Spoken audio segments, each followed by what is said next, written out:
بسم اللہ الرحمن الرحیم۔ اللہم صلی علی محمد و آل محمد۔ میں ایڈوکیٹ محمد کاشف اور آپ میرا یوٹیوب چینل دیکھ رہے ہیں۔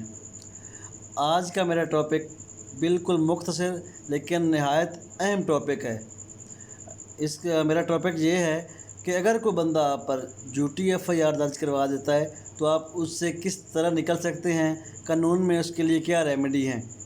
آج کل ہمارے معاشرے میں یہ ایک ٹرینڈ بن چکا ہے کہ لوگ جان بوجھ کر کسی شریف آدمی کے خلاف جھوٹی FIR درج کرواتے ہیں، اسے تھانہ کچہری کے چکروں میں ذلیل کرتے ہیں۔ تو آج میں آپ کو یہ بتاؤں گا کہ آپ ان معاملات سے کس طرح نمٹ سکتے ہیں۔ آپ کو پریشان نہیں ہونا۔ اگر کوئی بندہ آپ پر جھوٹی FIR درج کروا دیتا ہے تو سب سے پہلے آپ نے اپنی بری ضمانت کروانی ہے۔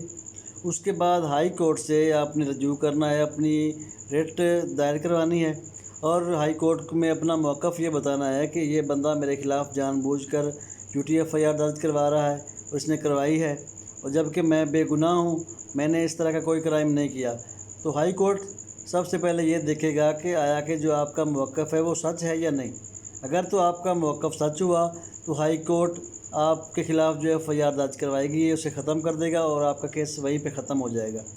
لیکن اس کے لیے بھی ایک کنڈیشن یہ ہے کہ آپ ہائی کورٹ سے اپنے چلان جمع ہونے سے پہلے رجوع کر سکتے ہیں۔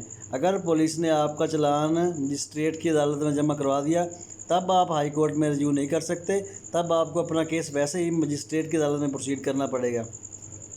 تو اگر کوئی بندہ آپ کے خلاف FIR درج کروا دیتا ہے اور وہ FIR خارج ہو جاتی ہے اور یہ ثابت ہو جاتا ہے کہ وہ جھوٹی تھی، تب آپ کے پاس یہ قانوناً حق ہے کہ آپ پاکستان پینل کوڈ دفعہ 182 کے تحت اس بندے کے خلاف جس نے آپ کے خلاف جھوٹی FIR درج کروائی تھی، اس کے خلاف FIR درج کروا کر اس کو سزا دلوا سکتے ہیں۔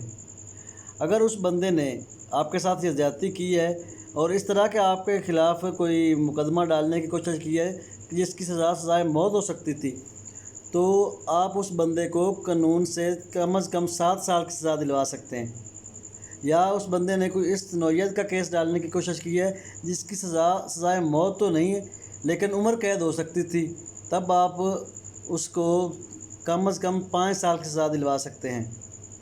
یا پھر اس بندے نے آپ کے خلاف کوئی ایسی FIR درج کروائی ہے جس میں کوئی چھوٹی نوعیت کا جرم تھا جس کی سزا عام روٹین میں کم ہے، تو جو اس بندے نے آپ کے خلاف جرم ڈالنے کی کوشش کی ہے تو اس کی سزا کا چوتھا حصہ اس بندے کو مل سکتی ہے جس نے آپ کے خلاف جھوٹی FIR درج کروائی تھی۔ اس دفعہ 182 کو عام ایک ٹرم بھی یوز ہوتی ہے جسے کلندرا کہتے ہیں۔ اس کلندرا کے تحت آپ اس بندے کے خلاف کارروائی کر سکتے ہیں۔ تو پریشان نہیں ہونا۔ اگر کوئی بندہ آپ کے خلاف کوئی جھوٹی کارروائی کرتا ہے تو آپ اس کے خلاف اپنی پراپر قانونی کارروائی کر سکتے ہیں۔ جو جرم آپ نے کیا ہی نہیں اس پہ پریشان کیوں ہونا۔ اس لیے قانون ہمیشہ مظلوم کے ساتھ ہوتا ہے، ہمیشہ جس کے ساتھ زیادتی ہو رہی ہوتی ہے اس کے ساتھ ہوتا ہے، نہ کہ جو زیادتی کر رہا ہوتا ہے۔ جو بندہ غلط FIR کروا رہا ہے وہ بھی تو آپ کے ساتھ زیادتی کر رہا ہے نا۔ ایک معصوم آدمی، ایک بے گناہ آدمی کے خلاف کوئی اگر FIR درج کرواتا ہے تو وہ اس کے ساتھ زیادتی ہے، ناانصافی ہے۔ تو قانون جو بندہ غلط کر رہا ہے اسے سزا دے گا۔ تو آپ کو پتہ ہونا چاہیے کہ قانون میں اس بندے کے خلاف کس طرح آپ کارروائی کر سکتے ہیں اور اپنی جان کس طرح ایک جھوٹی FIR سے چھڑوا سکتے ہیں۔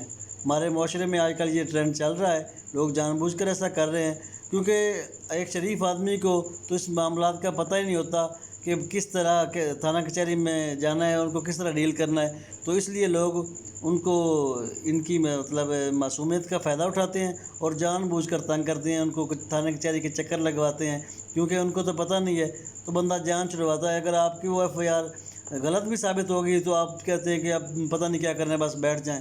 نہیں، اگر آپ کو اس طرح کا ہو گیا ہے کہ آپ کی FIR جھوٹی ثابت ہو گئی ہے تب آپ اس بندے کے خلاف کارروائی کریں تاکہ کم از کم نیکسٹ اس کو پتہ ہو کہ میں نے اس کے ساتھ زیادتی کی ہے، اور اگر میں اس کے ساتھ زیادتی اب کروں گا تو اس کو پتہ ہے کہ اس نے کس طرح مجھے ڈیل کرنا ہے۔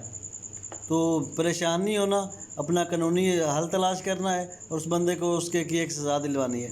آج کے لیے اتنا ہی۔ اللہ حافظ۔